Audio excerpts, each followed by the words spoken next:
ನಿಮ್ಮ ಹಳೆ ಒಡವೆನ ಅಧಿಕ ಬೆಲೆಗೆ ಮಾರಬೇಕೆ?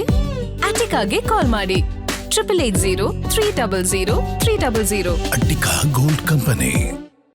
ತಮಿಳುನಾಡಿಗೆ ಮತ್ತೆ ನೀರು ಹರಿಸುವ ಆದೇಶಕ್ಕೆ ಮಂಡ್ಯ ಕೆಂಡಾಮಂಡಲಾಗ್ಬಿಟ್ಟಿದೆ. ಸಿಡಬ್ಲ್ಯೂಆರ್ಸಿ ಆದೇಶವನ್ನ ಖಂಡಿಸಿ ಮಂಡ್ಯದಲ್ಲಿ ಜೋರಾಯಿತು ಕಾವೇರಿಯ ಕಿಚ್ಚು.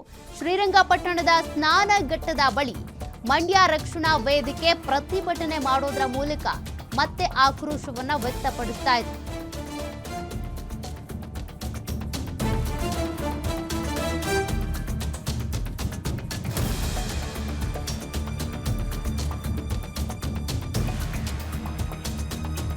ಶ್ರೀರಂಗಪಟ್ಟಣದ ಸ್ನಾನಘಟ್ಟದ ಬಳಿ ಮಂಡ್ಯ ರಕ್ಷಣಾ ವೇದಿಕೆ ಪ್ರತಿಭಟನೆಗಿಳಿದಿದೆ. ಹೊಟ್ಟೆ ಮೇಲೆ ತಣ್ಣೀರ್ ಬಟ್ಟೆ ಹಾಕೊಂಡು ವಿನೂತನವಾಗಿ ಪ್ರತಿಭಟನೆ ಮಾಡ್ತಿದ್ದಾರೆ.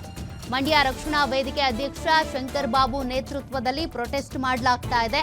ಕಾವೇರಿ ನದಿಗಿಳಿದು ಪ್ರತಿಭಟನೆ ನಡೆಸಿದಂತ ರಕ್ಷಣಾ ವೇದಿಕೆಯ ಕಾರ್ಯಕರ್ತರು ನೀರು ಬಿಡೋದಕ್ಕೆ ಆದೇಶಿಸಿರುವ ಸಿಡಬ್ಲ್ಯೂಆರ್ಸಿ ವಿರುದ್ಧ ಧಿಕ್ಕಾರ ಕೂಗಿ ಆಕ್ರೋಶ ವ್ಯಕ್ತಪಡಿಸ್ತಾ ಇದ್ದಾರೆ. ದೃಶ್ಯಗಳಲ್ಲಿ ನೀವು ಗಮನಿಸ್ತಾ ಇದ್ದೀರಿ. ಹೊಟ್ಟೆ ಮೇಲೆ ತಣ್ಣೀರ್ ಬಟ್ಟೆಯನ್ನ ಹಾಕೊಂಡು ವಿನೂತನವಾಗಿ ಶ್ರೀರಂಗಪಟ್ಟಣದಲ್ಲಿ ಪ್ರತಿಭಟನೆಯನ್ನ ಮಾಡ್ತಿದ್ದಾರೆ. ತಮಿಳುನಾಡಿಗೆ ಬಿಡಿಸಿ ಕಾವೇರಿ ನೀರನ್ನ ತಮಿಳುನಾಡಿಗೆ ಬಿಡಬಾರ್ದು, ನಮ್ಗೆ ಬಿಡಬೇಕು. ಮಂಡ್ಯದ ರೈತರು ಈ ರೀತಿಯಾಗಿ ಹೊಟ್ಟೆ ಮೇಲೆ ತಣ್ಣೀರ್ ಬಟ್ಟೆ ಹಾಕೊಂಡು ಪ್ರತಿಭಟನೆ ಮಾಡ್ತಿದ್ದಾರೆ. ಸರ್ಕಾರಕ್ಕೆ